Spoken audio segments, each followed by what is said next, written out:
Hallelujah, സ്തോത്രം. കർത്താവെ, ഈ നല്ല ദിവസത്തിനായി സ്തോത്രം ചെയ്യുന്നു. ഈ നല്ല ദിവസം കർത്താവിൻ്റെ സാന്നിധ്യം ഞങ്ങൾ എല്ലാവരിലും നിറഞ്ഞു നിൽക്കുവാൻ, ഈ ദിവസം ഏറ്റവും സമാധാനത്തിൻ്റെയും സന്തോഷത്തിൻ്റെയും ദിവസമാക്കി തീർക്കുവാൻ ദൈവത്തിൻ്റെ കരം ഞങ്ങളോട് കൂടെ ഇരിക്കണമേ, സഹായിക്കണമേ എന്ന് പ്രാർത്ഥിച്ചുകൊണ്ട് ഈ ദിവസം അങ്ങയുടെ കരത്തിലേക്ക് സമർപ്പിച്ച് അങ്ങ് തന്ന വചനഭാഗത്തിലേക്ക് കടക്കുന്നു.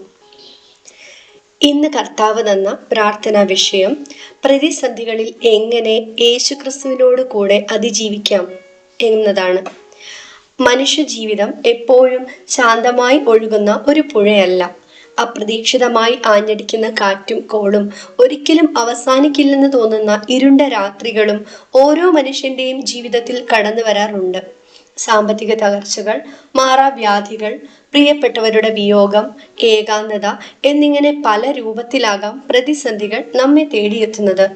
ഇനി എന്ത് എന്ന ചോദ്യത്തിന് മുന്നിൽ പകച്ചു നിൽക്കുമ്പോൾ ക്രൈസ്തവ വിശ്വാസത്തിൻ്റെ അടിസ്ഥാനം നമ്മെ പഠിപ്പിക്കുന്നത് നിരാശപ്പെടാനല്ല, മറിച്ച് പ്രത്യാശിക്കാനാണ്. ബൈബിൾ പറയുന്നു, ലോകത്തിൽ നിങ്ങൾക്ക് കഷ്ടമുണ്ട്, എങ്കിലും ധൈര്യപ്പെടുവിൻ, ഞാൻ ലോകത്തെ ജയിച്ചിരിക്കുന്നു. യോഹന്നാൻ 16:33. പ്രതിസന്ധികളുടെ നടുവിൽ യേശു എങ്ങനെയാണ് നമുക്ക് തുണയാകുന്നതെന്നും ഓരോ സാഹചര്യത്തിലും നാം മുറുകെ പിടിക്കേണ്ട വചനങ്ങൾ ഏതെല്ലാമാണെന്നും നമുക്ക് ചിന്തിക്കാം. ഭയത്തിന്റെ വേലിയേറ്റങ്ങളിൽ സമാധാനത്തിന്റെ സാന്നിധ്യം പ്രതിസന്ധികളെക്കാൾ ഉപരിയായി പലപ്പോഴും നമ്മെ തളർത്തുന്നത് ഭയമാണ്. നാളെ എന്ത് സംഭവിക്കും എന്ന ഉത്കണ്ഠ മനുഷ്യന്റെ സമാധാനം കെടുത്തുന്നു. ശിഷ്യന്മാർ വള്ളത്തിൽ യാത്ര ചെയ്യുമ്പോൾ കൊടുങ്കാറ്റുണ്ടായ സംഭവം ബൈബിളിലുണ്ട്. അവർ ഭയന്നു വിറച്ചപ്പോൾ കാറ്റിനെയും കടലിനെയും ശാസിച്ചുകൊണ്ട് യേശു അവർക്ക് സമാധാനം നൽകി. ഇന്നും നമ്മുടെ ജീവിതത്തിലെ കൊടുങ്കാറ്റുകളിൽ യേശു പറയുന്നത് ഭയപ്പെടേണ്ട എന്നാണ്. മനസ്സിൽ ആകുലത നിറയുമ്പോൾ നാം ധ്യാനിക്കേണ്ട വചനം ഇതാണ്: നീ ഭയപ്പെടേണ്ട, ഞാൻ നിന്നോട് കൂടിയുണ്ട്. ഭ്രമിച്ചു നോക്കേണ്ട, ഞാൻ നിന്റെ ദൈവമാകുന്നു. ഞാൻ നിന്നെ ശക്തീകരിക്കും, ഞാൻ നിന്നെ സഹായിക്കും. എൻ്റെ നീതിയുള്ള വലം കൈകൊണ്ട് ഞാൻ നിന്നെ താങ്ങും. ഏശയ്യാവ് 41. ഈ വചനം നൽകുന്ന ഉറപ്പ് നാം ഒറ്റയ്ക്കല്ല എന്നതാണ്. സർവശക്തനായ ദൈവം നമ്മുടെ കൂടെയുണ്ടെങ്കിൽ പിന്നെ ആരെ ഭയപ്പെടണം? രോഗശയ്യയിലെ സൗഖ്യദായകൻ ആധുനിക വൈദ്യശാസ്ത്രം കൈവിടുമ്പോൾ, മരുന്നുകൾ ഫലം കാണാതെ വരുമ്പോൾ മനുഷ്യർ തളർന്നു പോകുന്നു. എന്നാൽ കുഷ്ഠരോഗിയെയും അന്ധനെയും തളർവാദ രോഗിയെയും സൗഖ്യമാക്കിയ യേശു ഇന്നും ജീവിക്കുന്നു. ശാരീരികമായ അസ്വസ്ഥതകളിലൂടെ കടന്നു പോകുമ്പോൾ നാം ഓർക്കേണ്ടത് യേശു നമ്മുടെ സൗഖ്യദായകനായ വൈദ്യനാണ് എന്നതാണ്. ഞാൻ നിനക്ക് ആരോഗ്യം വരുത്തും, നിന്റെ മുറിവുകളെ പുറപ്പിക്കും എന്ന് യഹോവയുടെ അരുളപ്പാട്. യിരെമ്യാവ് 30:17 ഇങ്ങനെ പറയുന്നു. കൂടാതെ അവന്റെ അടിപ്പിണരുകളാൽ നിങ്ങൾക്ക് സൗഖ്യം വന്നിരിക്കുന്നു. 1 പത്രോസ് 2:24. രോഗാവസ്ഥയിൽ ഈ വചനങ്ങൾ ഏറ്റുപറഞ്ഞ് പ്രാർത്ഥിക്കുന്നത് വലിയ ആശ്വാസവും സമാധാനവും നൽകും. സാമ്പത്തിക പ്രതിസന്ധികളിലെ കരുതൽ, കടബാധ്യതകൾ പെരുകുമ്പോൾ, ജോലി നഷ്ടപ്പെടുമ്പോൾ, അല്ലെങ്കിൽ മുൻപോട്ടുള്ള ജീവിതം വഴിമുട്ടുമ്പോൾ പലരും നിരാശയുടെ പടുകുഴിയിൽ വീഴാറുണ്ട്. എന്നാൽ ദാരിദ്ര്യത്തിന്റെ നടുവിൽ അത്ഭുതകരമായി നമ്മിൽ വഴി തുറക്കുന്നവനാണ് നമ്മുടെ ദൈവം. 5 അപ്പവും 2 മീനും കൊണ്ട് ആയിരങ്ങളെ പോറ്റിയ യേശുവിന് നിങ്ങളുടെ ആവശ്യങ്ങളെ നിറവേറ്റാൻ ഒരു നിമിഷം മതി.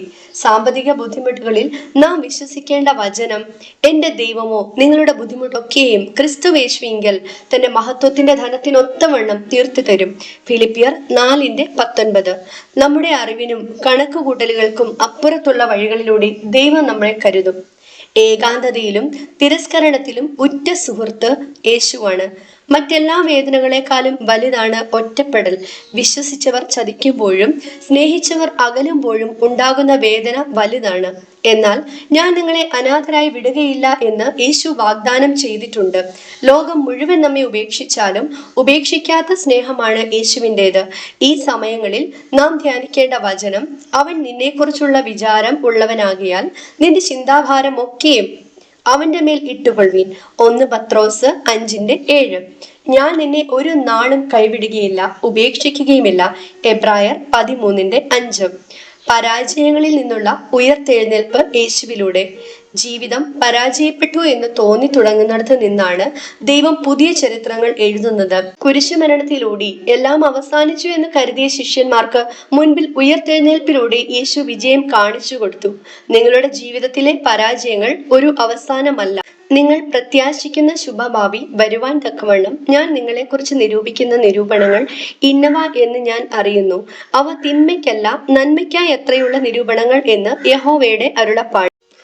നമ്മുടെ ആകുലതകളിലേക്കും വ്യാകുലതകളിലേക്കും നോക്കിയിരുന്ന് നിരാശപ്പെടാതെ ലോകമെമ്പാടുമുള്ള അനേകരുടെ വിഷയങ്ങളിലേക്ക് ശ്രദ്ധ വെച്ച് അവർക്ക് വേണ്ടി പ്രാർത്ഥിക്കുന്നത് ഒരു ശീലമാക്കിയാൽ നാം പോലും അറിയാതെ നമ്മുടെ വിഷയങ്ങൾ ഒരു വശത്ത് അഴിഞ്ഞു പോകുന്നത് നമുക്ക് തന്നെ മനസ്സിലാക്കുവാൻ സാധിക്കും. മദ്യപാനികൾക്ക് വേണ്ടിയും നശിക്കുന്ന ആത്മാക്കൾക്ക് വേണ്ടിയും കുഞ്ഞുങ്ങളുടെ ഭാവിക്ക് വേണ്ടി പ്രാർത്ഥിക്കുന്നവർക്ക് വേണ്ടിയും രോഗികൾക്ക് വേണ്ടിയും സാമ്പത്തികമായി ഞെരുക്കത്തിലൂടെ കടന്നു പോകുന്ന എല്ലാ ദൈവജനങ്ങൾക്ക് വേണ്ടിയും ഒക്കെയും ഇടിവിൽ നിന്ന് നാം പ്രാർത്ഥിക്കുമ്പോൾ കർത്താവ് നമ്മുടെ വിഷയങ്ങൾ നാം പോലും അറിയാതെ അഴിച്ചു മാറ്റിയിട്ടുണ്ടാവും. ലോകമെമ്പാടും അനേകർ ദൈവവേലയ്ക്ക് വേണ്ടി വില കൊടുത്ത് സ്വന്തം ജീവൻ പോലും വില കൽപ്പിക്കാതെ പ്രവർത്തിക്കുന്നു. അവർക്കൊക്കെ വേണ്ടിയും നമുക്ക് ഇടിവിൽ നിന്ന് പ്രാർത്ഥിക്കാം. ദൈവത്തിനു വേണ്ടിയുള്ള എല്ലാ പ്രവർത്തനങ്ങളും വിജയത്തിൽ എത്തിച്ചേരുവാൻ അതിന് വിരോധമായി ചലിക്കുന്ന സകല അന്ധകാര മണ്ഡലങ്ങളും യേശുവിൻ നാമത്തിൽ ഇടിഞ്ഞു പോകുവാൻ നമുക്ക് ഒരുമിച്ച് ദൈവസന്നിധിയിൽ പ്രാർത്ഥിക്കാം. ഈ നല്ല ദിവസം എല്ലാവരെയും കർത്താവ് ധാരാളമായി അനുഗ്രഹിക്കട്ടെ എന്ന് പ്രാർത്ഥിക്കുന്നു. ഈ വചനം ശ്രവിച്ച എല്ലാവരും കർത്താവ് തന്ന ഓരോ വചനഭാഗവും ജീവിതത്തിന്റെ ഓരോ പ്രതിസന്ധികളിലും പ്രത്യേകമായി എടുത്തു വെച്ച് പ്രാർത്ഥിക്കുകയും അതിൽ നിന്നും സ്വയം പുറത്തു വരികയും ചെയ്യുമെന്ന് പൂർണ്ണമായി വിശ്വസിച്ചുകൊണ്ട് ഈ ദിവസം ദൈവസന്നിധിയിൽ ഏൽപ്പിച്ച് പ്രാർത്ഥിക്കുന്നു. ഇന്നത്തെ ദിവസം എല്ലാവരുടെയും ജീവിതത്തിൽ കർത്താവ് തന്ന വലിയ സമാധാനവും സന്തോഷവും ഐശ്വര്യവും നിറഞ്ഞു നിൽക്കട്ടെ. എല്ലാവരും ആരോഗ്യത്തോടെ സമാധാനത്തോടെ ഇരിക്കട്ടെ. എല്ലാവരുടെയും ജോലി മേഖലകളിൽ പ്രവർത്തന മേഖലകളിലൊക്കെ പരിശുദ്ധാത്മാവ് കൂടെ ഇരുന്ന് സഹായിക്കട്ടെ എന്ന് പ്രാർത്ഥിക്കുന്നു.